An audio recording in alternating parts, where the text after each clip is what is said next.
su dee da nga am benn liggéey boo xamante ne da ngay fayeeku par weer bu dee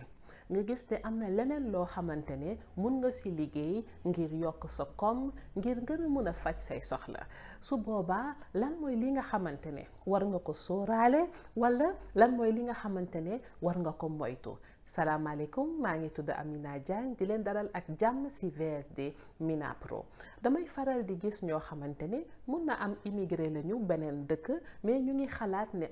xaalis bi nga xamante ne mun koy liggéey foofu am na leneen loo xamante ne mun nañ ko ci dugal mun na am Sénégal loo xamante ne dina leen jural beneen koom seen xaalis boobu dina leen mun a liggéeyal walla nga gis keneen koo xamante ne tamit kii toggakat la mu ngi fayeeku par weer bu dee waaye bëgg na am leneen loo xamante ne mu ngi siy yëngu ngir yokk koomam su boobaa lii nga xamante ne moo am solo dangay sàmm bu baax a baax liggéey bi nga xamante ne moom moo lay dundal balaa ngay jël sa bopp di ko jox beneen liggéey. lan mooy sàmm liggéey boobu mooy boo nekkee ci liggéey bi nga xamante ne moom moo lay dundal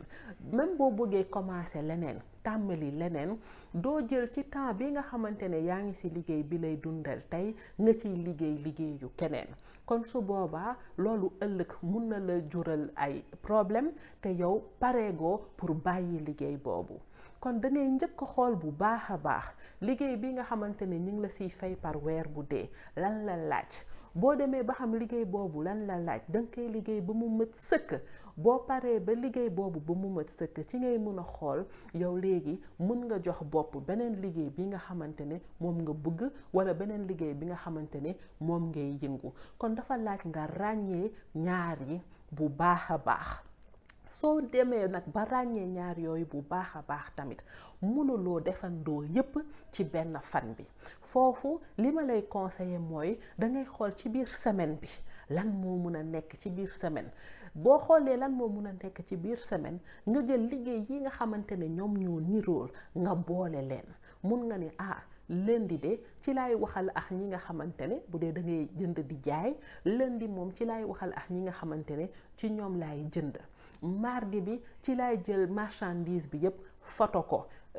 mercredi bi ci laay jël marchandise bi commencé ko dugal ci statut bi di ci wax ak client yi mën nga dem tamit ba xool ndax am nga kenn koo xamante ne mun na la dimbali ci liggéey boobu ndax bu dee da ngay jaay mun na am client yi bu dee dañ la woo ay 10 heures wala ay midi yow liggéey bi nga xamante ne moom ngay liggéey ci bëccëg bi duñu nangu nga yore sa téléphone te boo wuyuwul client yi nga xamante ne ñu ngi lay woo ci bés bi kon su boobaa mën na am di nga am jafe-jafe kon lan ngay def da ngay mën a wax teel client yooyu bu dee dafa nekk marchandise boo xamante ne ku jënd da nga koy livrer nga ne ko livraison yi bés sàngam la ak bés sàngam su boobaa yow dina tax ba doo am problème donc boo jëlee yow di teel a séentu lan mooy semaine bi lan mooy li nga xamante ne war nga koo lijjanti dina tax ba lu bari du la bett donc loolu dafa nekk loo xamante ne dafa am solo.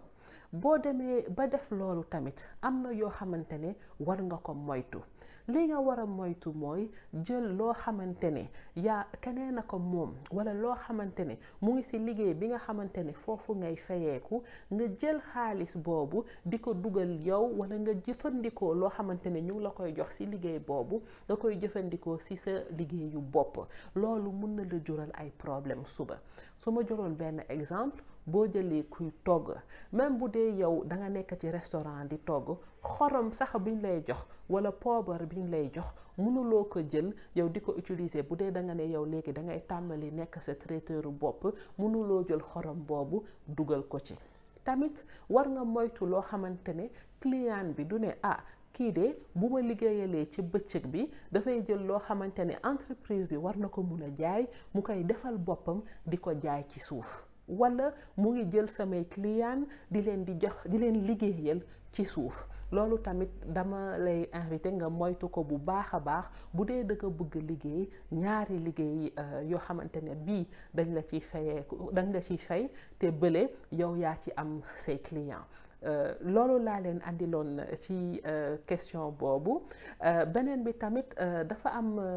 loo xamante ne war nga ko seetlu bu dee yow am na beneen liggéey boo xamante ne yaa ngi koy liggéey na nga xam bu baax a baax lan moo tax nga dem yow def choix liggéey boobu ndax dafa nekk loo xamante ne danga ci bëgg a fay bor wala ndax dafa nekk loo xamante ne bëgg nga dem ba ëllëg loolu rek ngay liggéey ndaxte defandoo ñaari liggéey dafa nekk loo xamante ne dafa metti li nga xamante ne moo lay dimbali mooy bu dee yow li tax nga jóg pour tàmbali liggéey boobu leer na ci sa bopp loolu bu leeree ci sa bopp tamit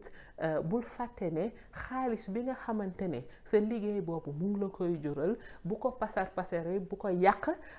dafa am solo nga xool bu baax a baax nan nga koy investir nan nga koy sàmmee nan nga koy dencee pour mën a egg ci objectif bi nga xamante ne moom moo la taxoon jóg maa ngi leen di jaajëfal bu baax a baax di leen wax ba dimanche prochain ci VSD Mina Pro